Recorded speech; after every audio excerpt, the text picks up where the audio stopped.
loss of exponent hi zilai tam takena power kan hriat pawh thin awangin soi tuling ka hria let a and b any non-zero real number ni se ma se zero ni lo se m n b a any rational number ita se chutiang ni chon a power m into a power n hian ngai tukang kan hriat tring tu chu a base a ain ang ve ve ni chu tuna hian entaila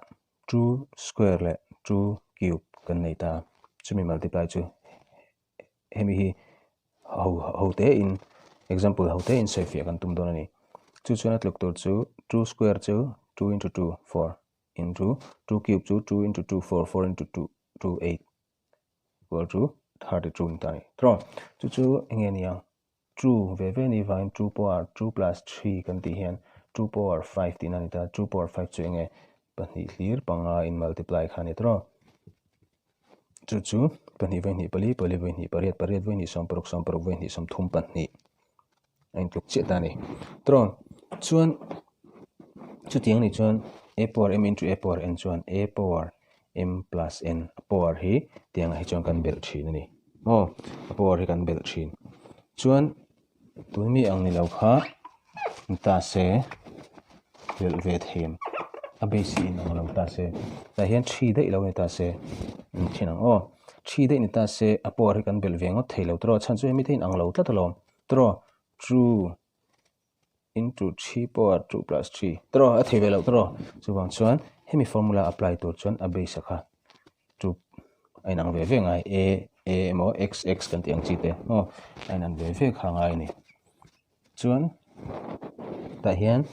division ania a power m divided by a power n chu tiang ni chuan a power m a oma a power n hi achunga ron chho chuan a power minus n tina nenga tro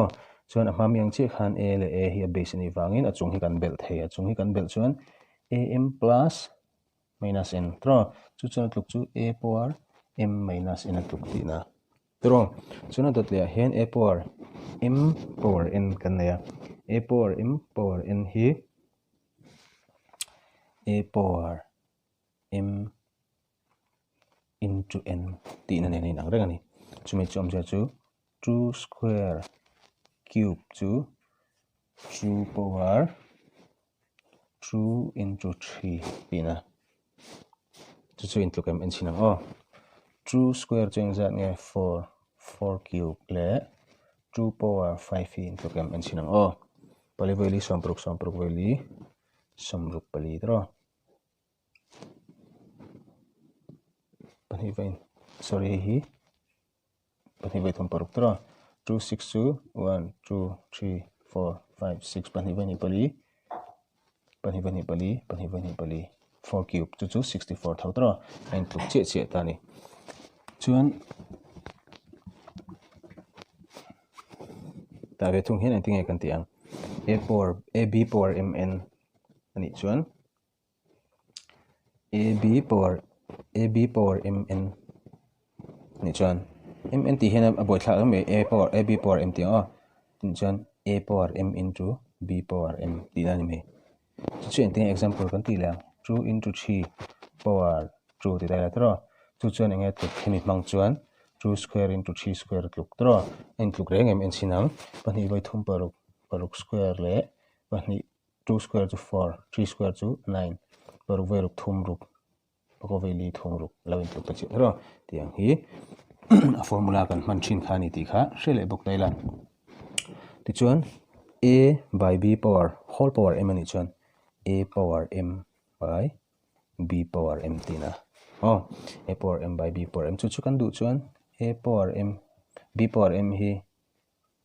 achunga kan lak chuan minus m ani le mai tro he tami ang hi man ve thei lo achan chu ta hian a nia ta hian a hi chu tro ta hian a nia ta hian b a base a rang tlat tro chu wang chuan a power te kha hang bel ve mot thei lo ni khatinga kha chuan number 6 anything to the power 0 is 1 hei chu ching taka ma po kan sei to thin ani chuan number 7 a hian a power minus n ani chuan 1 by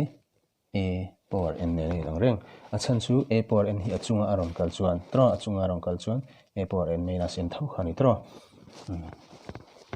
ate laws of exponent akan soi the chin chu ni sila heti ang hi hote si amaro chu hriat pawh sam tak ania thlir tu zirlai no pangte jinga hlok na en chang ngai ka bei sei